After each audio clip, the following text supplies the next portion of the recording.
This week we're going to be talking about exponential functions, exponential growth and exponential decay, and then next week we're going to be talking more in depth about graphing exponential functions.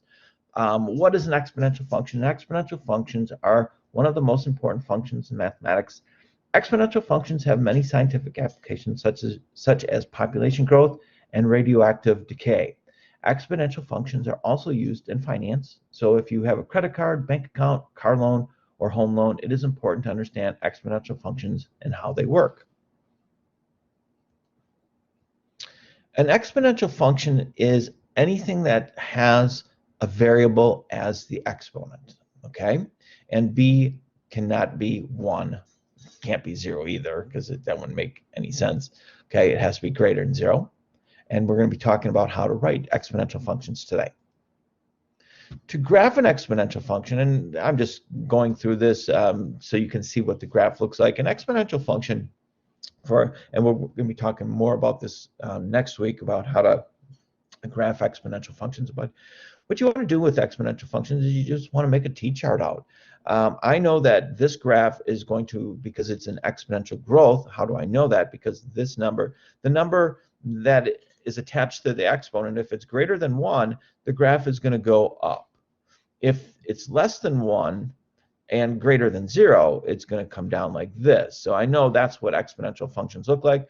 And then the best place to start is at 0, because when you put 0 in here, anything raised to the 0 power we learned is 1. So obviously we know that at 0 the function is going to be at 1, and then if I put 1 in there, 2 to the first is 2, so I can graph, and then 2 to the second is 4, so I go over 2 up 4, and that's what we're going to be doing next week. We're going to be plotting some points to graph an exponential function. So this one is exponential growth because it's going up. Now exponential decay would be a function that looks like this, and the a value, or the base, is less than 1, and that tells us right away that that function is coming down. So we can tell right away if a function is exponential growth or decay just by looking at the number that the exponent is to. Okay, and then here it says exponential growth or exponential decay, and that's what we're going to be dealing with today. If we were given an exponential function and asked to predict if the resulting graph would be exponential growth or exponential decay, we can just look at the number right here. If it's greater than 1, which 4/3 is greater than 1, this is going to be exponential growth. 6/5 that's greater than 1 also, isn't it? So this would be exponential growth also, because both of those numbers, I mean, they don't look, I mean, 4/3 is like 1.33 and 5/6 is like 1.2, so they're both greater than 1, so both of them are going to be exponential growth. Now that's what we're going to talk about today, exponential growth and exponential decay, how to write an equation for them, and then how to solve word problems. Exponential growth occurs when a quantity increases by the same rate r in each period time t. When this happens, the value of the quantity at any given time can be calculated as a function of the rate and the original amount. So the equation that we're going to be using this week is going to be this. This is exponential growth. So we've got y is equal to the final amount, a is the original amount, r represents the growth rate, and t represents time. Okay, so we'll write that equation down next. Okay, so here's a problem. So remember, y is equal to, I always use O here to stand for original, and then 1 plus r to the t. Now r is the rate at which it grows, and so 1 plus. So here it says the function f of x equals 500, 1.035 to the t power, and usually sometimes they'll put an x there, but it really means time, models the amount of money in the certificate of deposit after x years. How much money will there be in 6 years? Well, guess what? How much money was there originally in that money account? Well, I can tell you. It's this number right here. There was $500 at the beginning, because that's the original amount. And then what is the percent that it's, what's the rate? Well, remember the formula is 1 plus r, so 1 plus 0.035. So really that's 3.5%, because if you do 1 plus the decimal for here, 0.035, you get 1.035. But it didn't ask us that. All it wants us to know, it says how much money will there be in 6 years? All I have to do is put 6 in here. So 500, and then 1.035 to the 6th power. I get out my trusty calculator, and I can tell you it's going to be more than $500 because that's the original amount. If it's less than 500, we did something really wrong when we calculated the amount here. Okay, so I'm just putting in my calculator 1.035 raised to the 6th power, and then I'm going to multiply that by 500 times 500, and I get $614.62. So if I took $500, put it into this savings account at 3.5% for 6 years, I would make about $114. Now, some kids would say, well, Mr. Shanklin, you just figured it out to be 614.62. Well, you have to realize your original amount was 500. So I made $114.62. Okay. All right. I'm not sure why this says practice 6. It should say practice 8. The function f of x equals 10 times 2 to the x power models an insect population after x weeks. To the nearest whole number, what will the population be after 4 weeks? Well, I can tell you right now that at time 0, there's 10 in the population, right? Because this is the original amount. And then the 2 tells me that it's really doubling. That's what 2 means. It's doubling every time. So if I put 4 in here, so 10 times 2 to the 4th. Well, I probably could do this without a calculator because 2 to the 4th, 2 times 2 is 4, times 2 is 8, times 2 is 16. So that would be 10 times 16, or 160. Now remember, when you do exponents like this, you always have to do the exponent first. I've seen kids where they'll go 10 times 2, which is 20 to the x power. That is not the same thing as 10 times 2 to the x power. That is not the same thing. Always do exponents first. So that's why I did 2 to the 4th. 2 to the 4th is 16. 10 times 16 is 160. That's where I got my answer. Now, most of the problems tonight, you're going to have to come up with the equation yourself. So let's review. I like to use A over here. This is how most books use it. And then original amount, and then 1 plus R to the t power. That's how I write it. This is what you're going to end up with. This is the original amount, 1 plus the rate to the t power. So here it says the original value of a painting is $9,000. Okay, so I know O is equal to $9,000. That's the original amount. And the value increases by 7%. Okay, so that means R is equal to 0.07 because we have to change it to a decimal. Okay, each year, write an exponential growth function to model this situation. Okay, so I've got all my information. So I've got 9,000 times 1 plus 0.07. Now, some kids, they'll do this right away. They won't write it out as 1 plus. They'll just say, oh, that's 1.07. And then to the t power, that's my equation. Now, they want to know what the painting's value would be in 15 years. So now I have to figure that out. So I'm going to put 15 in for time. So this would be 9,000, 1.07 to the 15th power. Okay, now this is where my calculator comes in very handy, because I'm not going to take 1.07 to the 15th power. That would take me all day long to figure that out. So 1.07 raised to the 15th power, and then times 9,000. I would end up with, that painting is going to be worth $24,831.28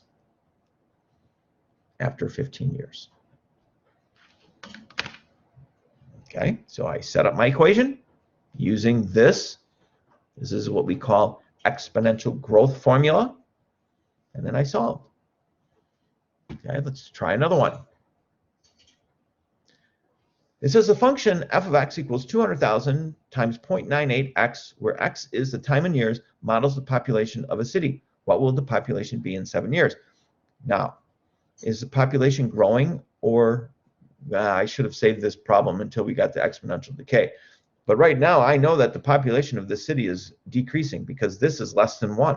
That means it's going down. The population is going like this. I can tell that. So I know my answer is going to be less than 200,000. So I'm just going to plug this into my calculator because that's the original population of the city. It's decreasing, okay, and after 7 years. So again, I'm just going to plug this in. So 0.98 raised to the 7th power and times 200,000. And I would end up with 173,625 people in that city after 7 years. And I knew it was going to go down because this value is less than 1. If this value is greater than 1, it's going to go up. If it's less than 1, it's coming down.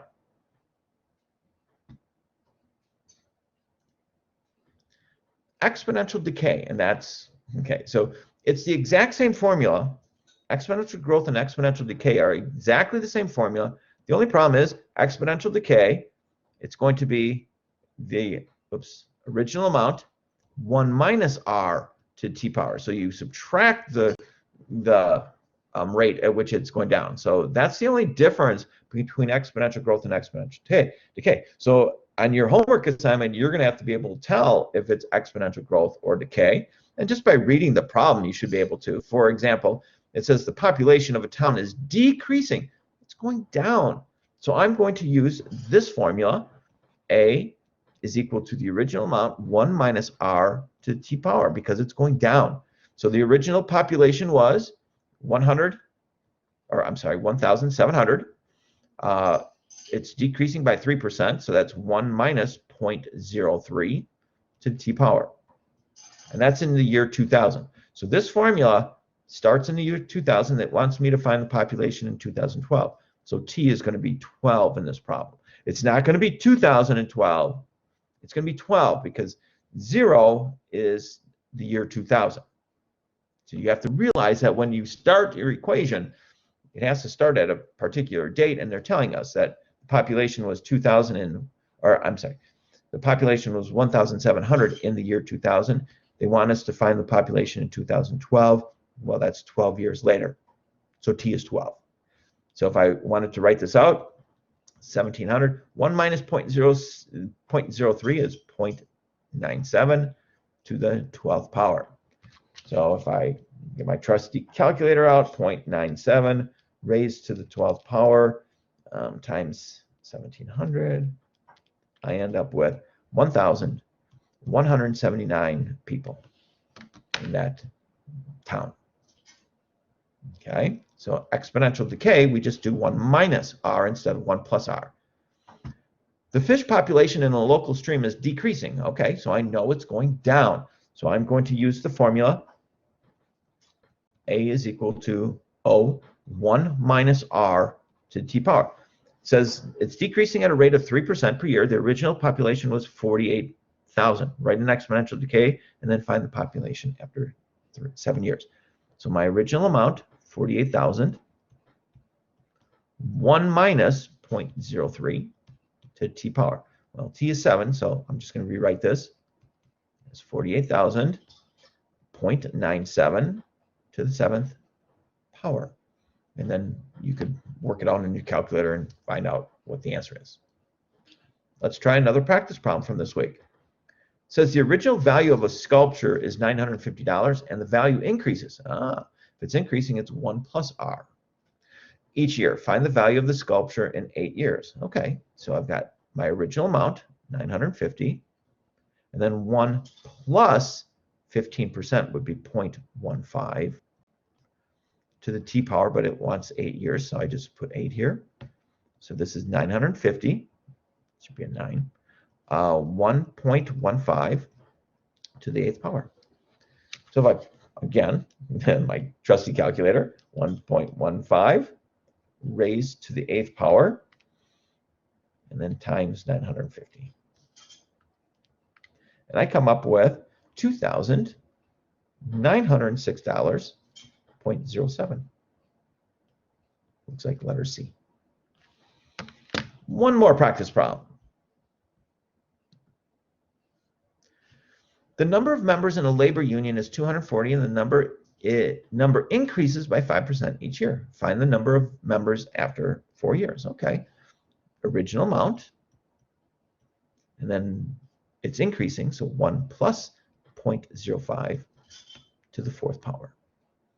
So this is going to be 240, 1.05 to the fourth power. Now if I get my trusty calculator out once again, 1.05 raised to the fourth power, and then times 240. I come up with 291.72. So I'm going to round that up to 292 for my answer.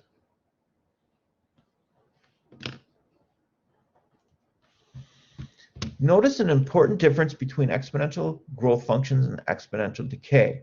For exponential growth, the value inside the parentheses will be greater than 1 because r is added to 1.